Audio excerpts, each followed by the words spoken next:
Minor పట్ల దురుసుగా ప్రవర్తించిన పోలీసులపై చర్య తీసుకోవాలి. దళిత సేన రాష్ట్ర అధ్యక్షులు పాల్తేటి పెంటారావు. మైనర్ యువకుని పట్ల దురుసుగా ప్రవర్తించిన పోలీసులపై చర్య తీసుకోవాలని దళిత సేన రాష్ట్ర అధ్యక్షులు పాల్తేటి పెంటారావు అన్నారు. ఈ మేరకు శుక్రవారం డాబా గార్డెన్స్ ప్రెస్ క్లబ్లో ఏర్పాటు చేసిన మీడియా సమావేశంలో ఆయన మాట్లాడుతూ అదృశ్యమైన బాలుని పట్టుకొని పోలీసులు అతన్ని ఆమె తల్లిని వేధించడం సరికాదన్నారు. దీనిపై సిపికి ఫిర్యాదు చేసినా పట్టించుకోలేదని తెలిపారు. బాలుని తల్లి బి సత్యవతి మాట్లాడుతూ తన ఫిర్యాదు మేరకు కంచరపాలెం పోలీసులు మిస్సింగ్ కేసు నమోదు చేశారని, అకారణంగా నేరం ఒప్పుకోమని తనను కుమారుడు తేజను వేధించారని ఆరోపించారు. పోలీసులు కొట్టడం వల్ల తేజ చేయి విరిగిపోయిందని, పోలీసులు వైద్యులు తమకు న్యాయం చేయలేదని తెలిపారు. దీనిపై అప్పటి సిఐ సిహెచ్ ప్రసాద్ని వివరణ కోరగా సత్యవాణి కుమారుడు తేజ ఇంటర్ విద్యార్థిని తీసుకుపోయాడని, దీనిపై విద్యార్థిని తండ్రి ఫిర్యాదు మేరకు మొదట మిస్సింగ్ కేసు నమోదు చేశామన్నారు. తర్వాత సత్యవాణి ఫిర్యాదు మేరకు తేజ కనిపించడం లేదని మరో మిస్సింగ్ కేసు కట్టామని చెప్పారు. సమావేశంలో దళిత సేన నాయకులు నెక్కల నాగమణి తదితరులు పాల్గొన్నారు. నేను కూర్చున్నాను. మీకు అందరికీ గతంలో నేను తెలుసు. నేను బంగారు సత్యవాణి దళిత సేన ఆధ్వర్యంలోని మాలన్ మహానాడు ఆధ్వర్యంలోని చాలాసార్లు చాలా ప్రోగ్రామ్స్లోని సోషల్ యాక్టివిటీస్లో ఇక్కడ కూర్చున్నాను. ఆ విధంగా మీకు అందరికీ గత పరిచయం మీకు ఉంది. ఈరోజు నా సమస్య మీద కూర్చున్నానండి. సృష్టిలోని ప్రతి తల్లికి కూడా బిడ్డ అంటే చాలా ఉన్నతమైనది. అలాంటిది నా బిడ్డని ఈరోజు ఒకవైపు పోలీసులు, మరొక వైపు ఆసుపత్రి, ఇద్దరు కలిసి చాలా ఇబ్బంది పెడుతున్నారండి. ఇదే న్యాయమైన పోలీస్ స్టేషన్లో నేను ఎంతో మందిని కోచింగ్ చేసి హ్యూమన్ రైట్స్ కమిషన్లో కేసులు కూడా ఫైల్ చేసి కంచరపాలెం పోలీస్ స్టేషన్ అధికారుల మీద ఈరోజు నేను కేసులో నిలబడి ఉన్నానండి. కేసు రన్నింగ్లో ఉంది.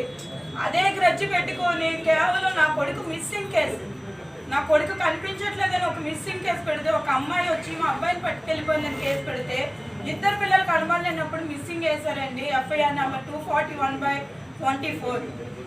అందులో మిస్ అయిన పిల్లలు దొరకముందే దాని కిడ్నాప్ కేసు కింద మరో ఎఫ్ఐఆర్ ఫైల్ చేసి ఆ అబ్బాయి కిడ్నాప్ చేసినట్టు, ఆ అబ్బాయికి నేను ప్రోత్సహించినట్టు, ఎటువంటి ఆధారాలు లేకుండా నన్ను నా కొడుకుని కిడ్నాపర్స్ అనేసి, ముద్దాయిలు అనేసి స్టేషన్లో బయలు తీసుకోమని, నేరం ఒప్పుకోమని, నన్ను బట్టలు లేకుండా సార్ ఈ బయట లేకుండా నన్ను వీడియోలు తీశారు. ఇవన్నీ సీసీ కెమెరాల్లోని రికార్డ్ అయ్యి అక్కడ పోలీస్ స్టేషన్లో. నేను ఒక గౌరవంగా ఈ రోజు వరకు స్టేషన్ ముందుకి ఒక సోషల్ వర్కర్గా మంచి సర్వీస్ ఇచ్చానండి. ఈరోజు నేను ఒక ఆడదాన్ని సిగ్గు విడుచుకొని మీడియా ముందుకి రోజు వచ్చాను అంటే నేను ఇంకెవరికి సర్వీస్ ఇవ్వగలనండి? నా ఆవేదన దయచేసి మీ మీడియా వాళ్ళ ముందు నేను పెట్టుకుంటున్నాను. నన్ను దయచేసి ఆడదానికి జరగకూడదు, ఇంకో తల్లికి జరగకూడదు. నేను సామాన్యురాలుగా ఇక్కడ కూర్చున్నాను. ఈరోజు అనేక సంఘాల్లో పనిచేశానండి. నేను 12 సంవత్సరాలు నా భర్తకు దూరంగా ఉండి నా సర్వీస్ అంతా సోషల్ వర్క్గా చేసుకుని వచ్చాను ఈ రోజు వరకు. కానీ ఒక మిస్సింగ్ కేసుని కిడ్నాప్ కేసు కింద మార్చి పోలీసులు మమ్మల్ని రకరకాలుగా ఇబ్బంది పెట్టి, మైనర్ అబ్బాయిని నా కళ్ళ ముందునే కొడుతుంటే నేను ఆపడానికి ప్రయత్నిస్తే నాతో కూడా అసభ్యంగా ప్రవర్తించారు. స్టేషన్ అంతా ఒక అరగంట సేపు బ్లాక్ చేశారండి. వచ్చిన నన్ను కాపాడడానికి వచ్చిన వాళ్ళని కూడా బయటికి తోసేసి గేట్లు వేసిన సందర్భం వచ్చింది.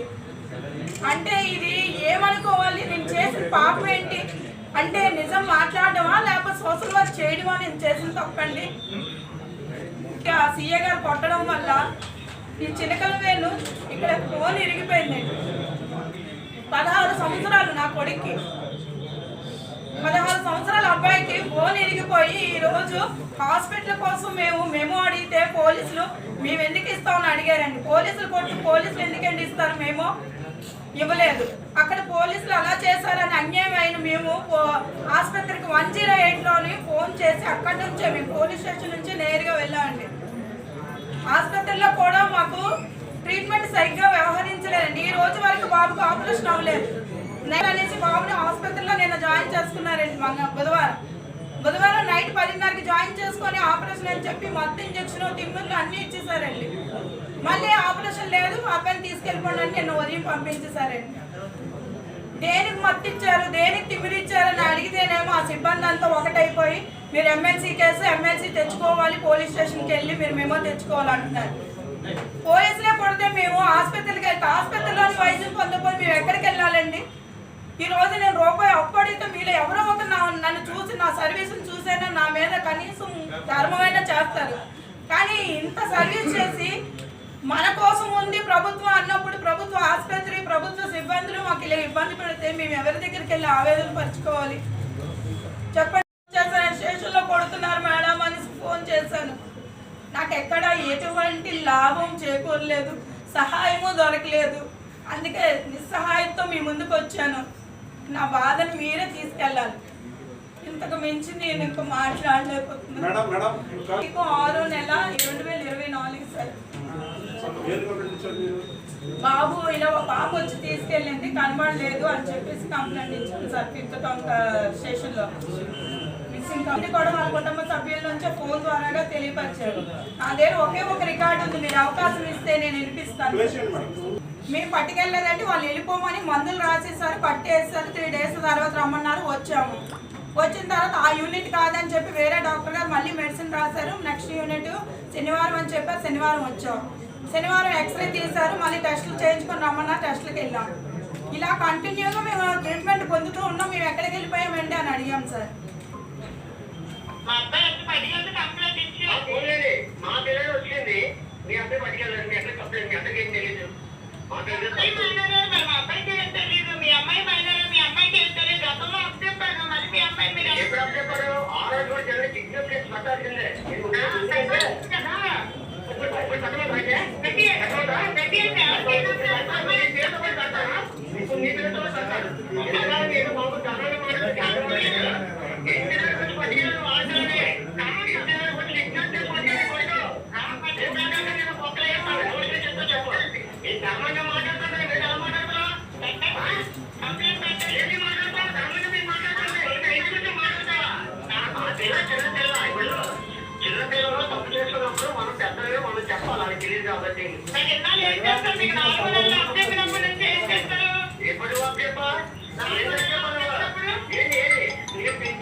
నాన్నగారు ఆ పిల్లల నాన్నగారు మాట్లాడి నీ మీద కిడ్నాప్ కేసు పెడతానని చెప్పి వెళ్ళి పెట్టాడండి కేసు. దానికి ముందు మన ఎఫ్ఐఆర్ ఉంది, కానీ పోలీసులు నా దగ్గర ఉన్న ఏ సాక్ష్యాన్ని కూడా సేకరించట్లేదు.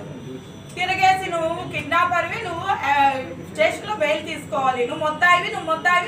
నీ స్టేషన్లో అడుగు పెడితే ఒక ముద్దాయి అనే ఎలిగేషన్ తోటి మాట్లాడుతున్నారు.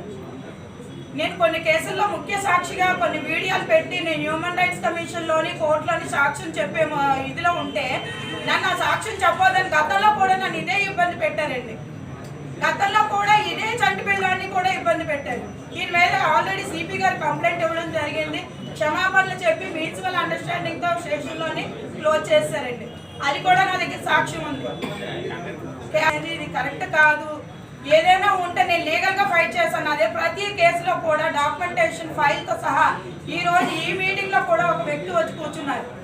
ఆవిడ్ని కూడా కేసు కౌంటర్ అన్ని పెట్టేసి సివిల్ మ్యాటర్ని మిస్యూజ్ చేసి చట్టాన్ని వేరే విధంగా తీసుకెళ్ళి మమ్మల్ని అందరినీ కంచరపాలెం పోలీసులు చాలా ఇబ్బంది పడారు. ఇలాంటివి నా దగ్గర ఎవిడెన్స్తో 6 ఫైళ్ళు ఉన్నాయండి. ఈ 6 ఫైళ్ళని నేను తీసుకెళ్ళి హ్యూమన్ రైట్స్ కమిషన్లో వేశాను.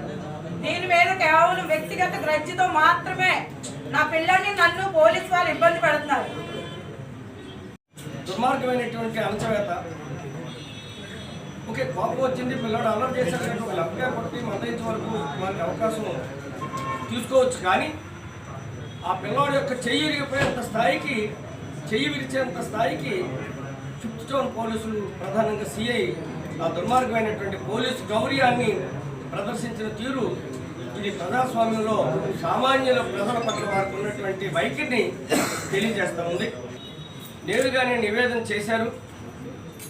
మీకు ఏ సమస్య వచ్చినా నా ఫోన్ నెంబర్ ఇస్తున్నాను, ఆ ఫోన్లో మాట్లాడండి అని చెప్పి ప్రకటించినటువంటి కమిషనర్ ఆఫ్ పోలీస్ బక్సీ గారు మరి ఆ తల్లి వేదన పట్ల మరి వారికి విషయం అర్థం కాలేదో లేకపోతే అది సమస్య కాదని అనుకున్నారో తెలియదు. కానీ డాక్టర్స్ ఎమ్మెల్సీ కేసు అయినా కానీ ఆపరేషన్ అవసరం అని చెప్పి చెబుతూనే ఆపరేషన్ చేయకోకుండా పిల్లడికి వీరు కాదని వారు, వారు కాదని వీరు తిప్పుకుంటూ నేటికి 10 రోజులుగా ఆ పిల్లోడు ఆరోగ్యంతో చెలగాటలాడినటువంటి కేజీహెచ్ వైద్య సిబ్బంది యొక్క నిర్లక్ష్యాన్ని కూడా మరి ఉదాహరణతో పాటు చెప్పేదానికోసం అటు పోలీసు డిపార్ట్మెంట్ 5th టౌన్ వారు, ఇటు కేజీహెచ్ పేదల కోసం పేదల వెనిది కేజీహెచ్ అని చెప్పి ఉన్నటువంటి కేజీహెచ్లో జరిగినటువంటి నిర్లక్ష్యం అనేటువంటి దాని మీద ఈవేళ ఆ బిడ్డడు తల్లిగా